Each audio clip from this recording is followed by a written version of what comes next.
গিলে গিলে গিলে ছুমন্তর ছু।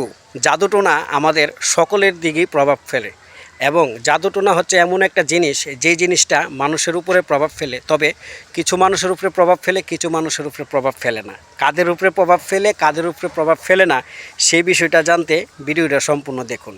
পাকিস্তানের এক জাদুকর, হ্যাঁ, উনি জাদু করতো দুষ্ট জিনদের দিয়ে।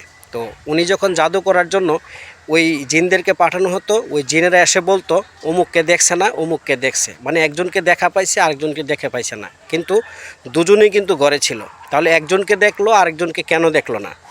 আবার যখন সেই জিনকে আবার পাঠানো হয় কালো জাদু করার জন্য, তখন ওই জিনটি আবার যায়, যাইয়া যখন আবার দেখে যে একজনকে দেখতে পাইছে আরেকজনকে দেখতে পায় নাই, এখন সে কথা জানানোর পর বারবার সে ব্যর্থ হয়ে ফিরে আসছে। যখনই পাঠায় তখন কি করে ওই জিন যে একজনকে দেখে আরেকজনকে দেখে না, তার কারণ কি? তখন উনি বিশ্লেষণ এবং ওই জাদুকর ব্যাখ্যা এবং বিশ্লেষণ করে দেখলো এক ব্যক্তি 5 ওয়াক্ত নামাজ পড়ে এবং কোরআন তেলাওয়াত করে, যার কারণে তাকে সে দেখতে পায় না, তার কথাও শুনতে পায় না। আরেক ব্যক্তি নামাজও পড়ে না, কোরআন তেলাওয়াতও করে না, তার কথাও শুনতে পায়, তাকে দেখতে পায়। তো যাকে দেখতে পায় তার উপরে সে কালো জাদু প্রয়োগ করে দিছে, আর যাকে দেখতে পায় না তার উপরে সে জিনেরা কালো জাদু প্রয়োগ করতে পারে না। তখন ওই ব্যক্তি মানে ওই জাদুকর বিশ্লেষণ করা শুরু করলো যে আসলে ঘটনাটা কী।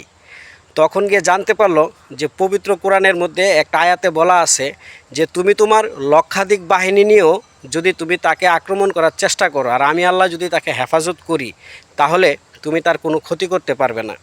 আবার আরেক জায়গায় বলা আছে তুমি চেষ্টা করো, কাকে বলা হয়েছে? শয়তানকে বলা হয়েছে তুমি চেষ্টা করো মুমিন বান্দাদের ক্ষতি করার জন্য, কিন্তু আমি যদি না চাই তুমি তার ক্ষতি করতে পারবে না। সবশেষে এই জাদুকর একটা কথাই বলেছে যে যেই ঘরে কোরআন তেলাওয়াত করা হয় আর যেই ব্যক্তি নামাজ পড়ে, তার উপরে আপনি যতই কালো জাদু করেন আর মন্ত্র পড়েন, যাই কিছু করেন, আপনি কখনও তার কোনো দিন ক্ষতি সাধন করতে পারবেন না। কেননা ওই ব্যক্তিকে সুরক্ষা দিছে কে? মহান আল্লাহ রাব্বুল আলামিন, এবং তার চতুর্পাশে একটা সুরক্ষা বলয় দিয়ে দিছে। এই কারণে জিনরা যখনই যায় কালো জাদু করার জন্য, তাকে দেখেও না, তার শব্দও শুনে না।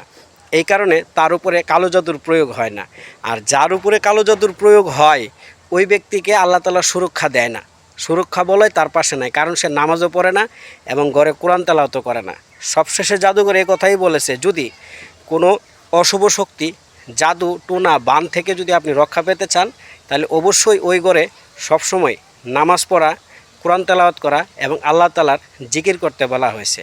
যদি আপনি আল্লাহ তাআলার সুরক্ষায় আসতে চান তাহলে অবশ্যই এগুলো করতে হবে। আর জাদু টোনা থেকে বাঁচতে এটাই একমাত্র উপায়।